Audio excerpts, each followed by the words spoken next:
Hello, hello. Welcome to day 1144 of Connecting the Thoughts. Code for today is wear an airy self image.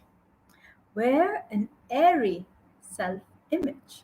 Yes, that is what we're talking about. We're talking about self image. We're talking about keeping it airy, keeping it in flow, keeping it light, keeping it airy. Yes, that's the conversation for today.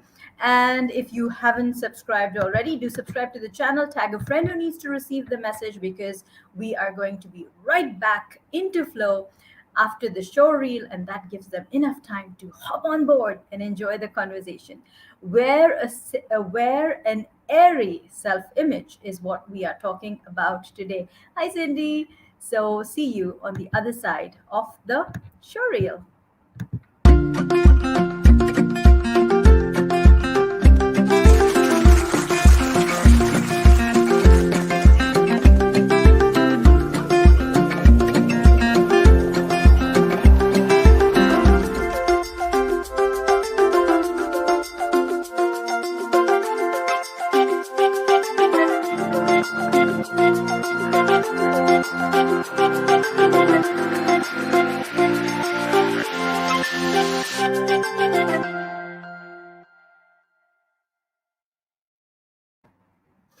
Welcome back. Welcome back to the conversation on day 1144 of Connecting the Thoughts. Code for today is wear an airy self image.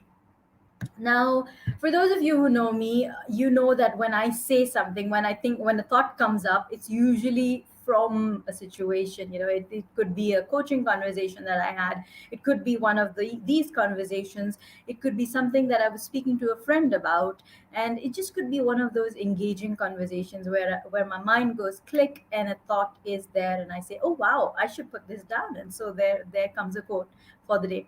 So today's quote comes from a very interesting experience that I had yesterday, wherein I shifted my Facebook page, the profile, from the new pages profile because I was not happy with how it was. The layout, it was a bit of a struggle for me. So I shifted that to the classic view. Now, what I didn't know at the time was when I shifted to the classic view, some of my content would disappear. So if you now visit my page, you will see 100, like 100 chunks, 100 days work just disappeared.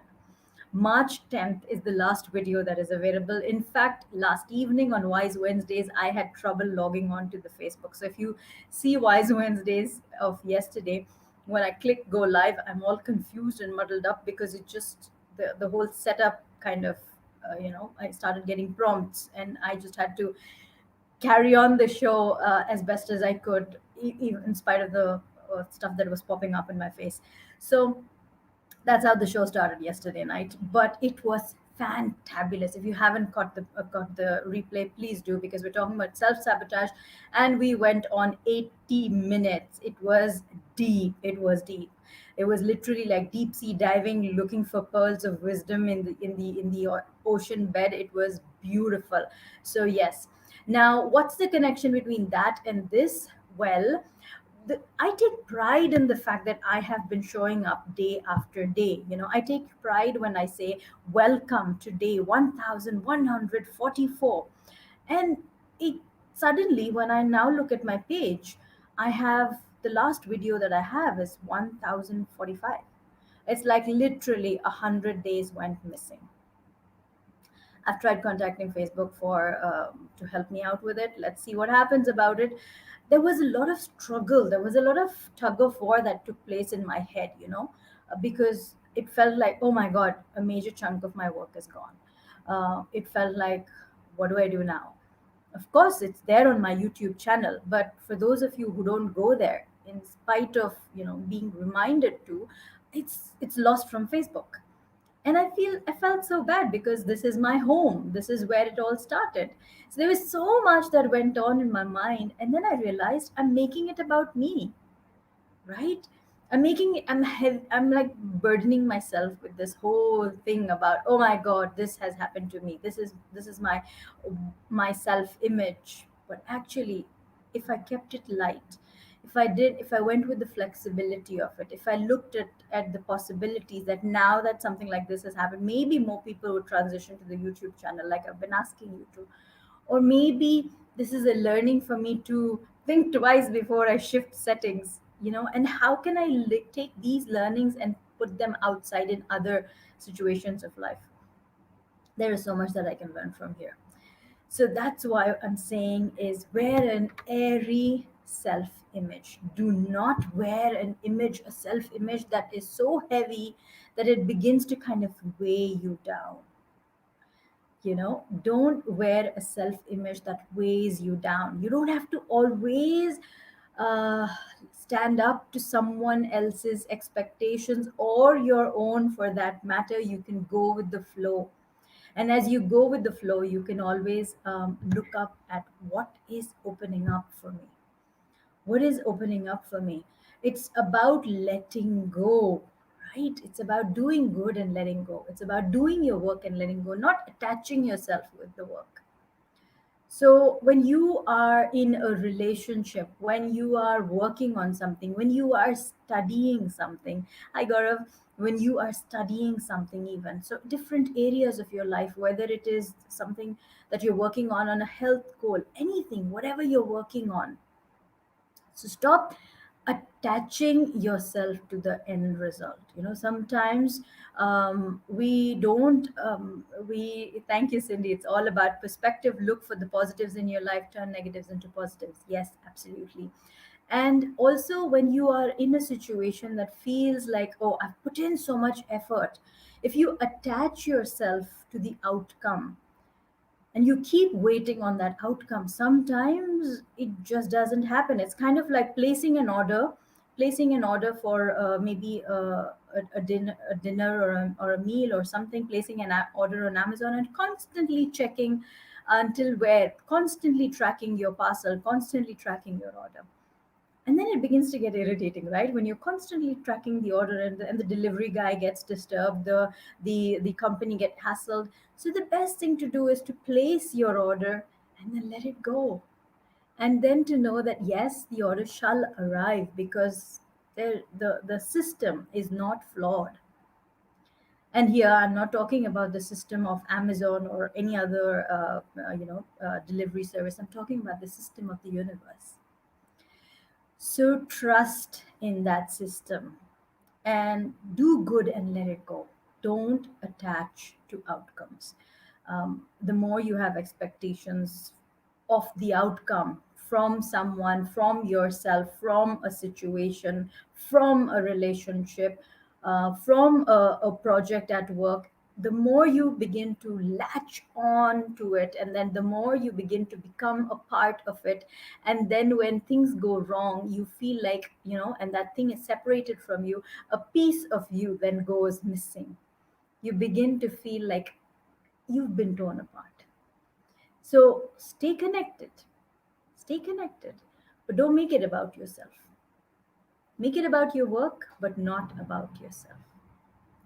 I don't know how this is sitting with you. This is how I saw it. I mean, like, yes, the experience was definitely overwhelming for me, because on my page, suddenly from 114, 4, it has gone wham all the way to 1045. And I'm like, what just happened? I didn't think that would happen. But it's okay, it's fine, because need to receive the message. The videos are there on the YouTube channel, they're all there, alive, healthy, they're all there. And it's there for reference if anybody needs to refer to them. And I have, as I said, spoken to authority. I've sent out a help email. I don't know how far that would go, but let's see.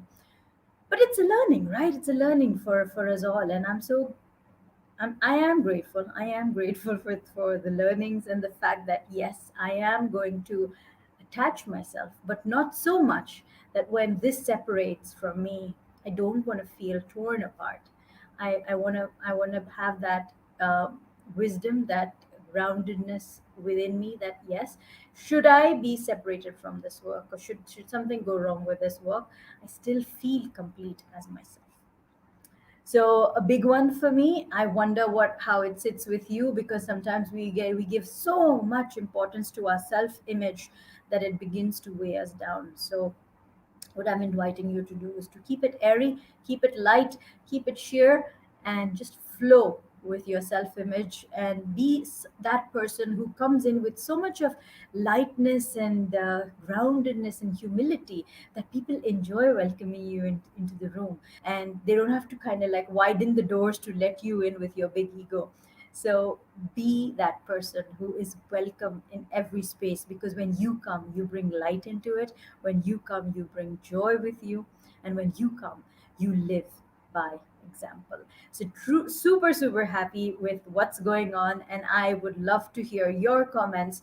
Where have you made yourself feel bigger than you are? Or, come on, let's be honest.